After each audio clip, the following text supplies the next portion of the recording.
The second point is disruptive innovation. Again, I'll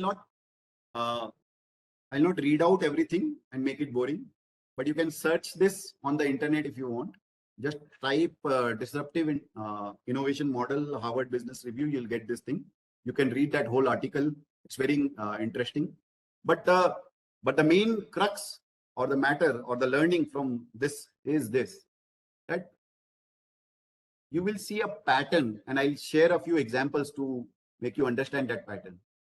Often, the new entrant who eats up the market share of, or who grows really fast in a market which has been dominated by a few incumbents before that entry of the new player, they inherently all these success stories have started with they catering to an area or a market or a segment which was not targeted or not used by or not focused by the incumbents.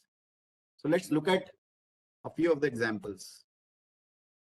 What happened in case of in the 1990s? In 1990s, what happened was private banks, they started focusing on targeting retail public or retail borrowers. And they started making their business model where they can serve these retail people well so that they can take the market share away from PSBs. And why PSBs were not looking at the retail people? Because PSB were focusing more on the corporate loan book. Because if you give loan to one corporate, you can get 100 crore loan. But to get something like 100 crore loan in a retail book, how many retail customers you have to target? And mind you, we are talking about 90s. At that time, there was no internet, there was no online account opening, and there were very few branches all around the country. So it was a very difficult task, not just in terms of money, investing money, but also in terms of execution, in terms of time and effort it takes to scale up your business. Because in case of corporate loan book, you don't have to open a new branch, right? But in case of retail, you have to constantly keep on increasing the branch space. That is why the PSBs never focused on the retail, and that is where private banks came in. And I don't need to share or prove anything. You know how private banks have done over the last 20-30 years, right? Same thing in case of affordable housing finance. Most HFCs, large housing finance companies, were focusing only on tier 1 cities.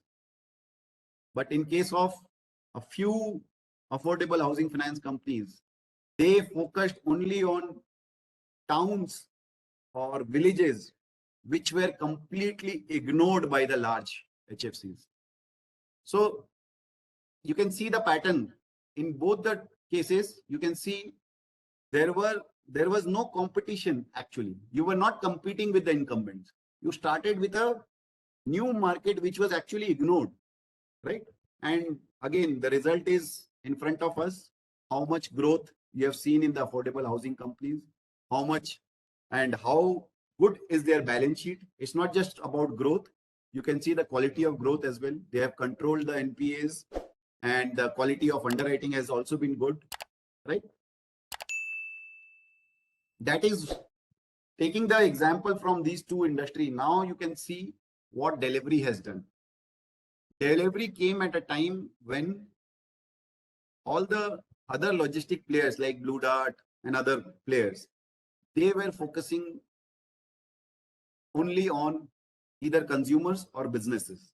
They had no understanding of the new e-commerce players which were coming in.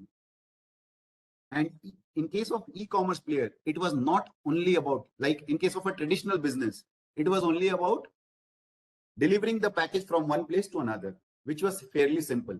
But in case of e-commerce, it was not that simple. You not only have to ship the package from one place to another. Second, you also need to make sure that you collect the payment from the consumer, because many consumers would be offering for cash on delivery, right? You have to have a payment mechanism which will be able to, so that you can collect the money and transfer it back to the e-commerce players, right? The Blue Darts of the world were not prepared or ready for that. And that is what happens. It's not a fault of Blue Dart, but you can see in several industries, it has always happened that the incumbents will invariably fail to recognize a big opportunity, big new opportunity when something new comes up.